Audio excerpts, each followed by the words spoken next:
Fala aí pessoal, beleza? Aqui quem tá falando é o Farias, hoje é dia de aprender jogando. A história que eu vou contar hoje é a história do Jiu-Jitsu. E o gameplay que eu vou deixar rolando de fundo é o do UFC Undisputed 3. Bom, a história do Jiu-Jitsu é uma história que eu estou estudando há bastante tempo aí. Sou praticante da arte marcial já há uns 10 anos. Então pra mim foi uma honra procurar bastante, se inteirar bastante sobre a história do Jiu-Jitsu. Uma coisa que eu já deveria ter feito há muito tempo.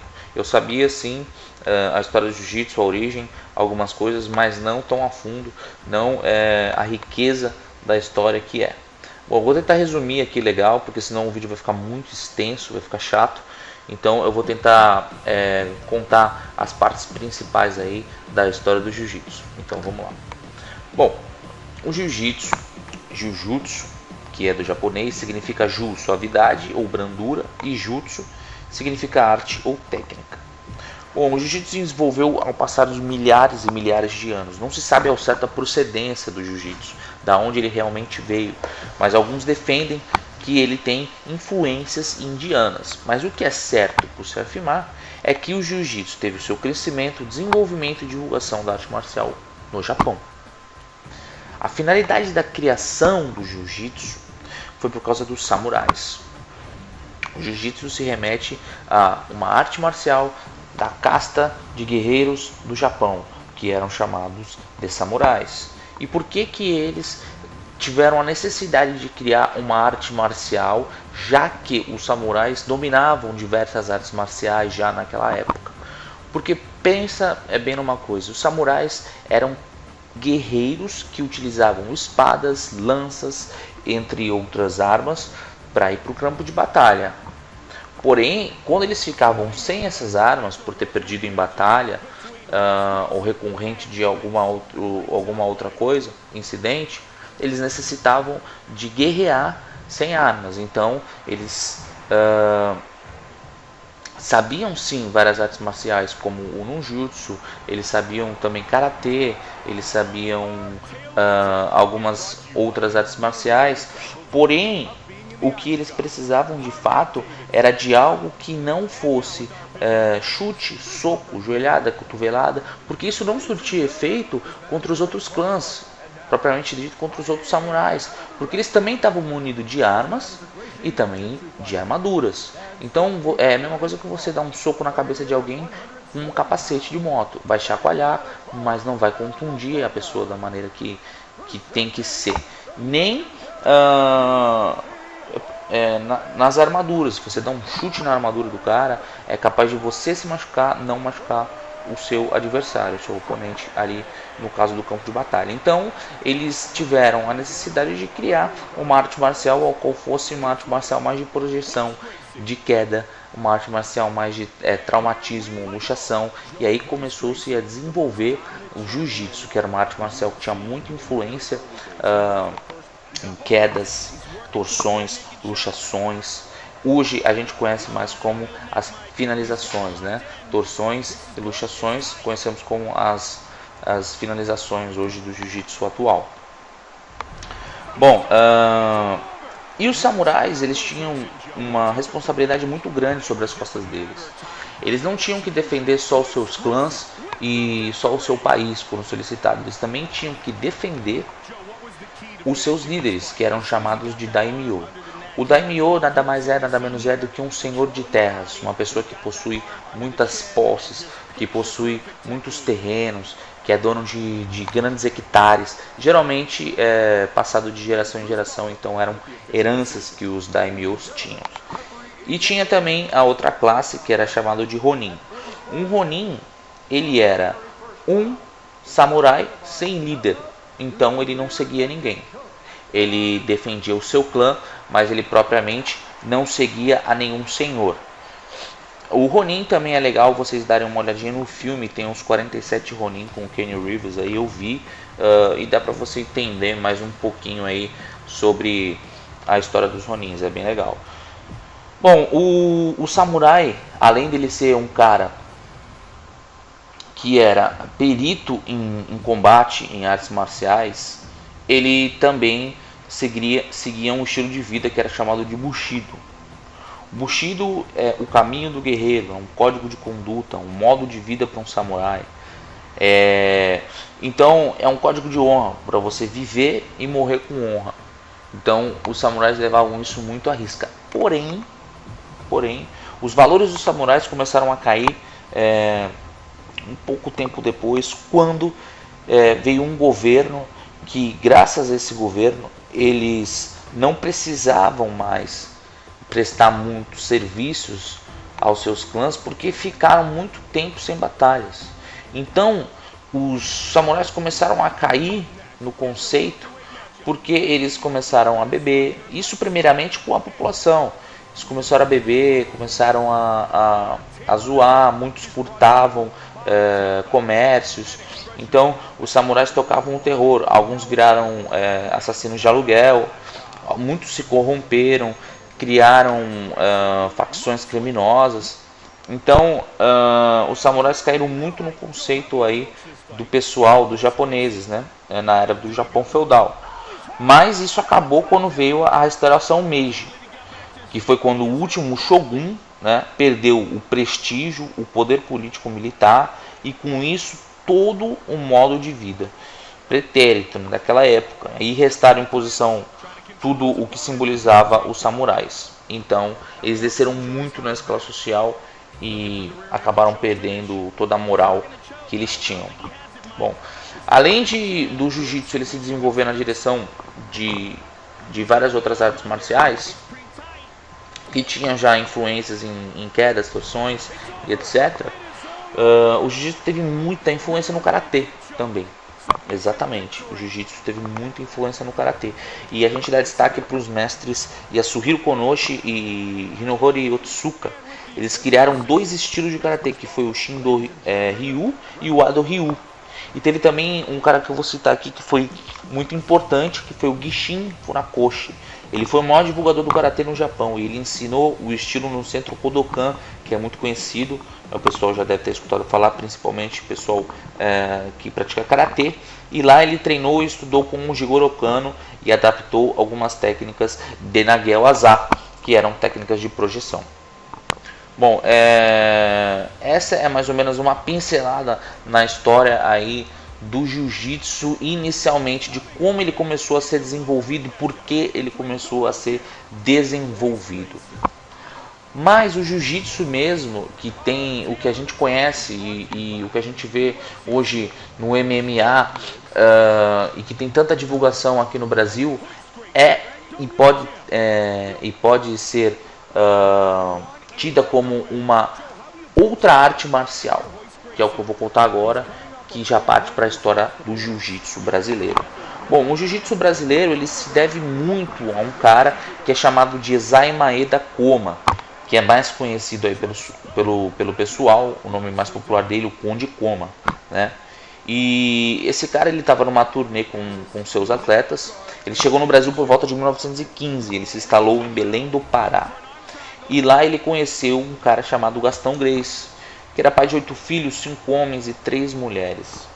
Bom, o Gastão, quando ele viu o jiu-jitsu, quando ele viu a técnica, a arte marcial, ele ficou muito impressionado, alucinado com aquilo ali, e ele quis passar aquilo adiante. Então ele levou o seu mais velho, né, o Carlos, para aprender a luta com o Conde Koma, com o japonês. Bom, ele era franzino, e isso é característica de toda a família Grace. Naquela época ele tinha apenas 15 anos, então o Carlos ele encontrou no jiu-jitsu um estilo de vida e uma forma de se defender, porque ele não levava muita vantagem treinando outras artes marciais. Não há relatos se ele treinou outras artes marciais de fato ou não, não consegui achar essas informações, mas o que tudo leva a crer é que ele começou no jiu-jitsu. Porém o jiu-jitsu ele proporciona isso.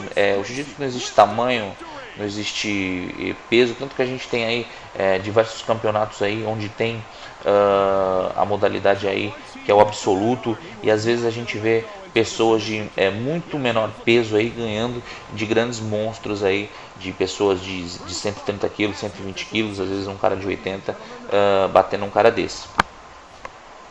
E ele achou no jiu-jitsu uma forma de aperfeiçoar cada vez mais a arte marcial, de cada vez mais proporcionar habilidades novas naquela arte marcial. Porém, ele quis ele quis ir muito além, como eu falei, não só ficar praticando jiu-jitsu, e ele acabou indo para o Rio de Janeiro aos 19 anos, e ele ganhava a vida como um lutador e também como um professor de jiu-jitsu. Depois ele viajou para Belo Horizonte, viajou para São Paulo, fez uma turnêzinha também, e ele foi dando várias aulas e foi vencendo vários adversários que eram bem mais fortes que ele. E em 1995 ele voltou para o Rio de Janeiro e ele abriu a primeira academia Gracie de Jiu-Jitsu. Então ele convidou os irmãos dele, Oswaldo e Gastão, para assessorar ele, para poder gerenciar o negócio. E convidou o Jorge com 14 anos e o Hélio Gracie com 12 anos para também passar o conhecimento do jiu-jitsu. Bom, desde então o Carlos ele passou a transmitir, a passar o conhecimento que ele tinha para todos os irmãos. E ele adequou a arte, como eu falei, ele aperfeiçoou a técnica e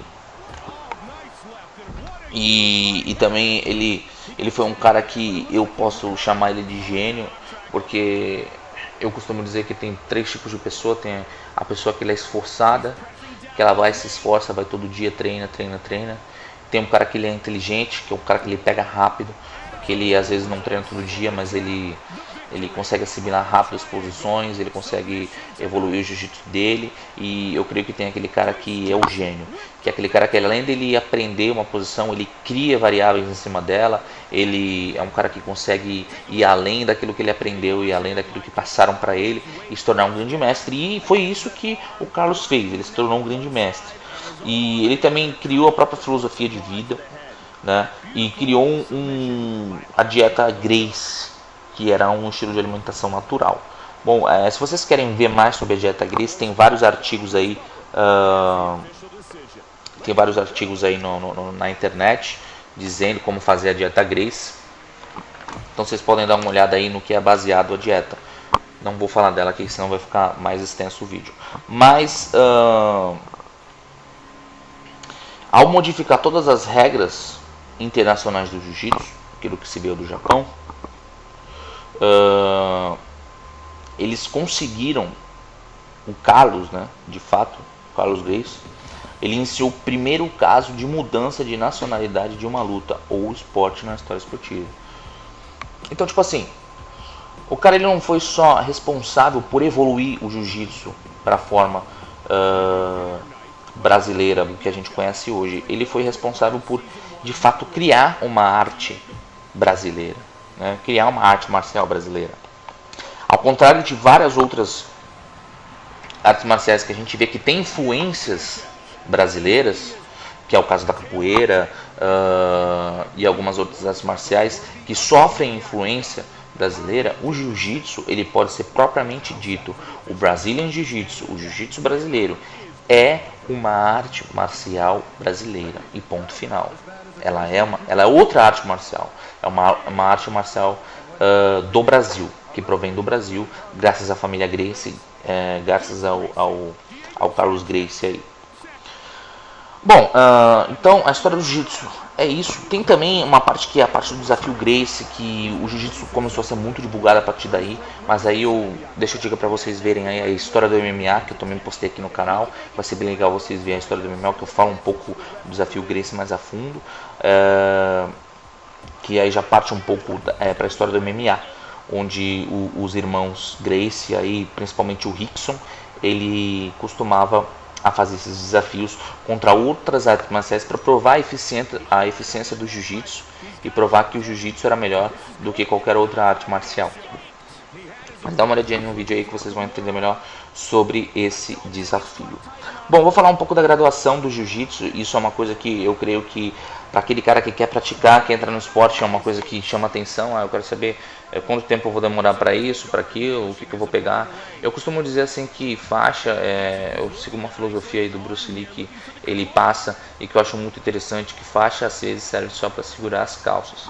De fato mas é importante também o sistema de graduação, porque a gente consegue ver o nível do atleta, o nível que o atleta está, o tempo que ele está, o respeito, saber respeitar a hierarquia. Então isso é muito importante. Eu creio que isso é muito importante, mas a gente não deve só se basear em faixas, né? Às vezes você vê um cara que é faixa azul, finalizar um faixa marrom e assim por diante. O jiu-jitsu é uma arte marcial que eu costumo chamar de xadrez, né? Você tem que pensar o seu próximo ataque, você tem que avaliar o que vai ser feito, você vai ter que ver quais as peças que estão disponíveis e aí sim você cria o seu jogo. Você vai ser um guardeiro, você vai ser um cara que passa a guarda, você vai ser um cara mais agressivo, você vai ser um cara menos agressivo. Então no jiu-jitsu você enquadra o seu jogo e daí você faz aquilo que é melhor para você.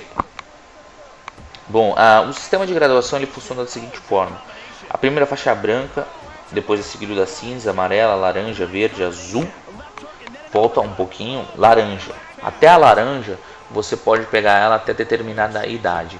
Então se você é um cara que tem já 16 anos, 17, 18, 20 em diante, você já vai diretamente, a partir da prática do jiu-jitsu, a primeira faixa que você vai pegar é a amarela, a branca, e depois você vai direto para azul. Então você não precisa passar por cinza, amarela, laranja e verde, porque essas faixas são faixas de até 15 anos de idade. Então a pessoa entra no jiu-jitsu lá com, sei lá, a idade mínima aí, acho que das academias uns 5 anos você já pode estar treinando. Então de 5 até os 15 anos você vai se graduando com essas faixas. E depois, se você já entrar na academia com 16 anos, você pode já pegar a faixa azul. Eu entrei no jiu-jitsu com 16, então a primeira faixa que eu peguei foi azul, depois de 1 ano e meio, tá? Então assim segue. Depois da azul você tem a roxa, que eu acho que é a transição mais dura que tem, é o que leva mais tempo, da azul para roxa, mas também é onde você mais aprende, é onde você mais refina e evolui o seu jiu-jitsu. Então dê muito valor à faixa azul, dê muito valor a essa graduação, porque é nela que você vai criar seu jogo, você vai refinar seu jiu-jitsu, você vai aperfeiçoar aquilo que te cabe melhor, você vai entender muito mais sobre a arte marcial, vai saber dos seus limites, vai saber o que dá certo para você e o que não dá certo. Então eu acho que a faixa azul é uma graduação ao qual você tem que dar muito valor. Depois vem a roxa, da roxa a marrom, da marrom consequentemente a preta. A gente tem também as faixas coral e vermelha, que já são mais raras de você ver atletas com essas faixas, que elas exigem muito tempo de treinamento de jiu-jitsu. Na faixa vermelha tem pouquíssimas pessoas, aí é mais para quem já é mais um lendário do esporte aí. A coral também é difícil já você ver atletas de jiu-jitsu com a coral. Bom, tem também o esquema de graus, né? Hoje muito adotado pelas academias aí, o sistema de graus funciona da seguinte forma: o professor ele vai avaliando a sua evolução no esporte, no jiu-jitsu, e ele sente a necessidade de te dar um grau. Isso para te incentivar mais, para ver que você está evoluindo, para não te deixar talvez desanimado no esporte. Então eles criaram esse sistema de graus. Você pode pegar até 4 graus antes de passar para uma outra faixa. Então você pode ser branca 4 graus. Isso é legal também para diferenciar o tempo que cada um tem de treino, porque às vezes você coloca um faixa branca a 4 graus e um faixa branca que acabou de entrar na academia. Isso diferencia bastante, porque aquele faixa branca é praticamente um faixa azul já, se é que vocês me entendem. Então isso aí ficou legal aí para diferenciar o tempo de treino de cada aluno, a avaliação dos professores também. Bom, o jiu-jitsu tem vários eventos aqui no Brasil, e eu dou destaque aí para o Campeonato Brasileiro e para os campeonatos estaduais. Tem muitas seletivas internacionais que acontecem aqui, que é o caso da seletiva para Abu Dhabi. E então o atleta nacional está ganhando muito espaço aí no jiu-jitsu. Tem patrocinadores que estão investindo, mas a carreira mesmo do profissional de jiu-jitsu aí costuma ser mais no exterior, né? A gente tem um campeonato mundial de jiu-jitsu na Califórnia, a gente tem os campeonatos europeus e tem um campeonato que é o campeonato mais desejado aí por todo atleta de jiu-jitsu, que é o Abu Dhabi, né? O ADCC também, mas eu acho que o Abu Dhabi tem muito mais peso e que projeta mais a carreira do lutador de jiu-jitsu.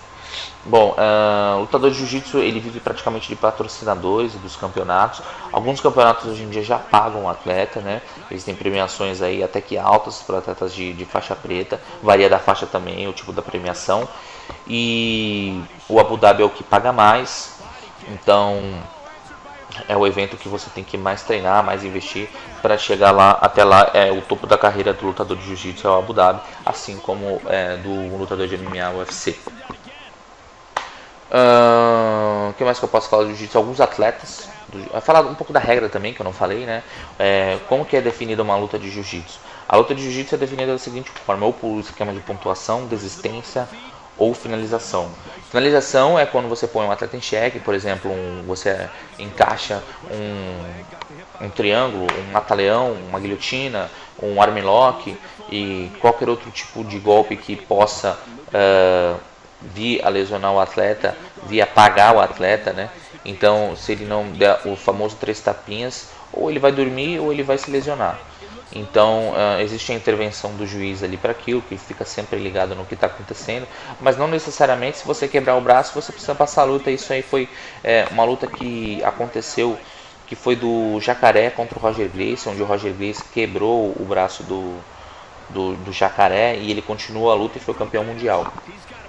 Então, quer dizer, nem tudo, para toda a regra é uma exceção, né? Você que decide se você vai bater ou não. Eu acho muito inteligente que você bata, para que você não se lesione, mas no caso do Jacaré foi épico, né? É uma coisa à parte. Os esquemas de pontos funcionam da seguinte forma: cada raspagem, cada vantagem que você ganha de tentar atacar o seu oponente, queda, tudo tem um determinado estilo, um determinado score, né? Uma determinada pontuação. Por exemplo, uma queda tem 2 pontos, um determinado tentativa de ataque para finalização tem uma vantagem, uma montada tem 4 pontos e assim por diante. Então é somado quanto cada atleta conseguiu pontuar na luta e aí é escolhido o campeão.